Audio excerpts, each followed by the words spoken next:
কেমন আছেন আপনারা? মুরব্বীরা কেমন আছেন? ভাইয়েরা কেমন আছেন? মা বোনেরা কেমন আছেন? 18 বছরের ফার্স্ট টাইম ভোটার তরুণেরা কেমন আছেন? ডিজিটাল বাংলাদেশ কেমন আছে? হাতে মোবাইল 16 কোটি মানুষ। জুলাই আগস্ট গণহত্যায় ইন্টারনেট বন্ধের নির্দেশ দিয়েছিল শেখ হাসিনা, আর তা বাস্তবায়ন করেন জুনায়েদ আহমেদ পলক। তদন্ত সংস্থার জিজ্ঞাসাবাদে পলক একথা স্বীকার করেছেন বলে জানিয়েছেন আন্তর্জাতিক অপরাধ ট্রাইব্যুনালের চিফ প্রসিকিউটর তাজুল ইসলাম। এদিকে সাবেক আইজিপি চৌধুরী আবদুল্লাহ আল মামুন সহ 3 পুলিশ কর্মকর্তাকে সেফ হোমে নিয়ে জিজ্ঞাসাবাদের অনুমতি দিয়েছেন ট্রাইব্যুনাল। গণহত্যা মামলায় 7 জনের বিরুদ্ধে তদন্তের অগ্রগতি প্রতিবেদন 20 ফেব্রুয়ারি দাখিলের নির্দেশ দেওয়া হয়েছে। নাজিবুর রহমানের রিপোর্ট।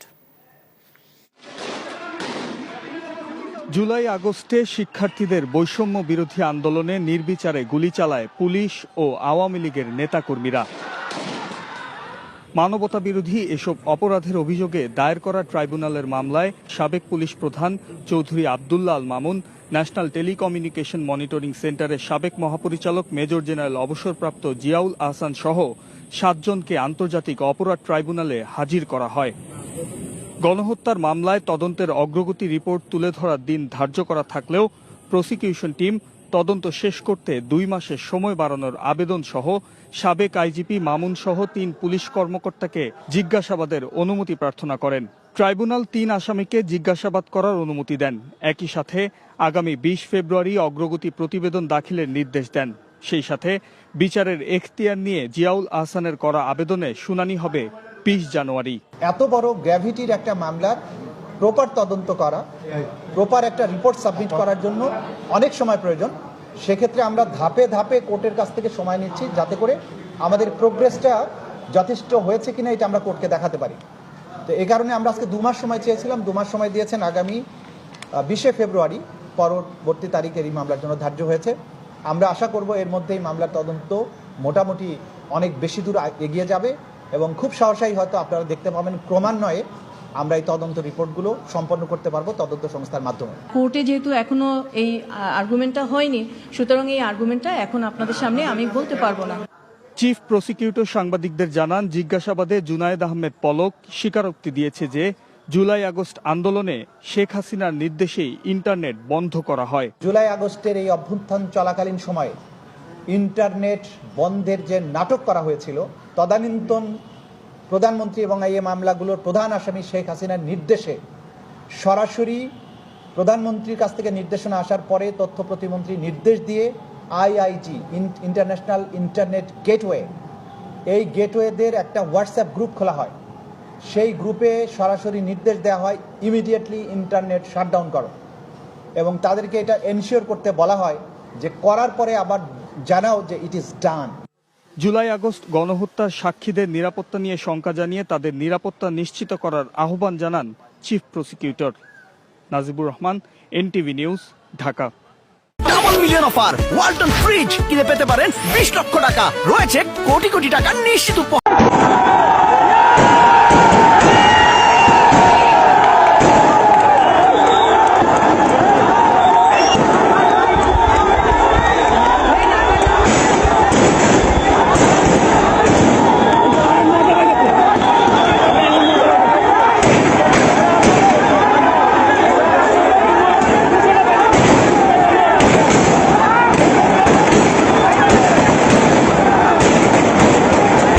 ছয় হাজার কোটি টাকার সম্পদ ফেলে পালিয়ে বেড়াচ্ছেন নেতারা। রাজশাহীর সদ্য সাবেক মেয়র AHM খায়রুজ্জামান লিটন এবং 6টি সংসদীয় আসনের সাবেক 8 সংসদ সদস্যের অন্তত 6,000 কোটি টাকার সম্পদের খোঁজ পেয়েছে একাধিক সংস্থা। এসব সম্পদ ফেলে সপরিবারে পালিয়ে বেড়াচ্ছেন আওয়ামী লীগ মনোনীত মেয়র ও এমপিরা। রাজশাহী সিটির সাবেক মেয়র ও বাকি 6 ইন্টারনেট বন্ধ করতে বাধ্য হই। আপনি তো সেলসেলায় বেচতে যাবেন। ইন্টারনেট বন্ধ করিনি, ইন্টারনেট বন্ধ হয়ে গেছে। বাংলাদেশ বিশ্ব থেকে সম্পূর্ণ বিচ্ছিন্ন থাকে। ঠিক। ইন্টারনেট বন্ধ রাখার যে পরিসংখ্যানটা আছে সেখানে টপ 10-এ কিন্তু বাংলাদেশ নাই। নলেজ দেখছেন কি নলেজ। কখনোই ইন্টারনেট বন্ধ রাখার পক্ষে না, কোনো অ্যাপ বন্ধ রাখি না। ভার্চুয়াল প্রাইভেট নেটওয়ার্কটা ব্যবহার করা ঝুঁকিপূর্ণ। এটা ব্যবহার থেকে আমরা বিরত থাকি। এই বিসমিল্লাহির রহমানির রহিম সংবিধানে থাকতে পারে না। জেনারেল এরশাদ কি লিখলো সংবিধানে? রাষ্ট্রধর্ম ইসলাম। বাপ রে বাপ, ইসলামের কত বড় ধ্বজাধারী, বুঝছেন? আপনারা কি আলেম ওলামা হইছেন, আপনাদের যে বড় হুজুর আছে এরশাদ ছিল না? বেহায়া একটা লম্পট, যার নাম ছিল বিশ্ব বেহায়া। যাই হোক, আমি তাকে নিয়ে কথা বলতে আগ্রহী না। আমার বক্তব্য একটা, সংবিধানে হাত দেওয়ার অধিকার জেনারেল এরশাদকে কে দিয়েছিল? কার ভোটে সে রাষ্ট্রপতি হয়েছিল? একজন লিখলেন জিয়াউর রহমান বিসমিল্লাহির রহমানির রহিম, আরেকজন বললেন রাষ্ট্রধর্ম ইসলাম। আমার বক্তব্য কোনটা? আমি কি অন্যায় করেছি? আমি বলেছি রাষ্ট্রধর্ম বলে তো কিছু নাই, রাষ্ট্র তো রাষ্ট্রই, এটা একটা ভূখণ্ড, এখানে একটা সরকার আছে, রাষ্ট্র, স্বাধীন সার্বভৌম রাষ্ট্র বাংলাদেশ। ধর্ম তো আমাদের সবার, যার যার তার। আমার ধর্ম আমার কাছে, আমরা সবাই আজকে এখানে যারা বসেছি সবাই আমরা ইসলাম ধর্মের অনুসারী, আমরা মুসলমান, মুসলিম।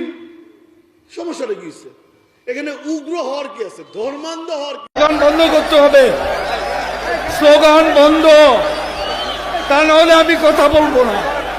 স্লোগান বন্ধ করতে হবে, আমি না কথা বলবো না। স্লোগান বন্ধ করো, এই তুমি বন্ধ করো। কে দেখো তো,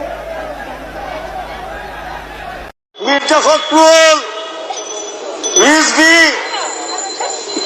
এই রাজাকারের বাচ্চাগুলো লম্বা লম্বা লেকচার দেয়। বাংলাদেশে নাকি কখনো নির্বাচন হয় না।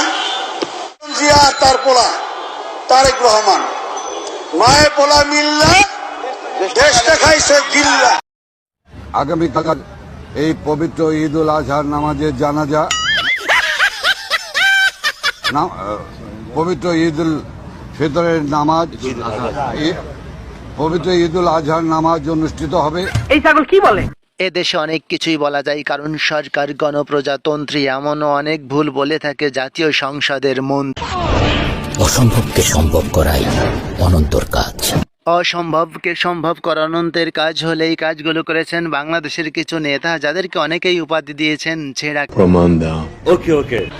ওই মহিলা নার্ভাস হয়ে যায় 3 মিনিটে, আর নারীর এত ক্ষমতায়তনে কি। রাজনৈতিক নেতাদের নিয়ে আজকে যেহেতু বাংলাদেশের জন্মই হয়েছে 1971-এ, কেমন শোনা যায় কেউ যদি গল্প করে 1916-17, তাও জাতীয়। আমি যদি বলি আবোল তাবোল, তো আমাকে নিঃসন্দেহে বলবেন হয়ে গেছি পাগল। তো পাগল বলার আগে প্রমাণটা নিজের চোখেই দেখে নিন।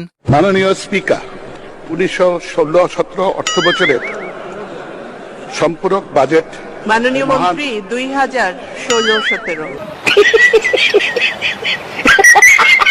মনীষীরা বলেন শিক্ষায় জাতির মেরুদণ্ড, আর বাংলাদেশের নেতারা মনুষ্যত্বের অভাবে ভণ্ড। জানি না এরা কোন শিক্ষিতের জাত, সামান্য অমানবিকতা বলতে গিয়ে যেটা সত্য সেটাই বলছি, বিশ্বাস হচ্ছে না বুঝি। বিশ্বাসের মায় গন্ডগোলের সময় মরিয়ে গেছে। তাহলে ওকে ওকে, তাদের কথা একবারও ভাবলো না। এই অমানবিকতা, অমানবিক, আরে তো জিবাট কেমন অনামিক অনামিক অনা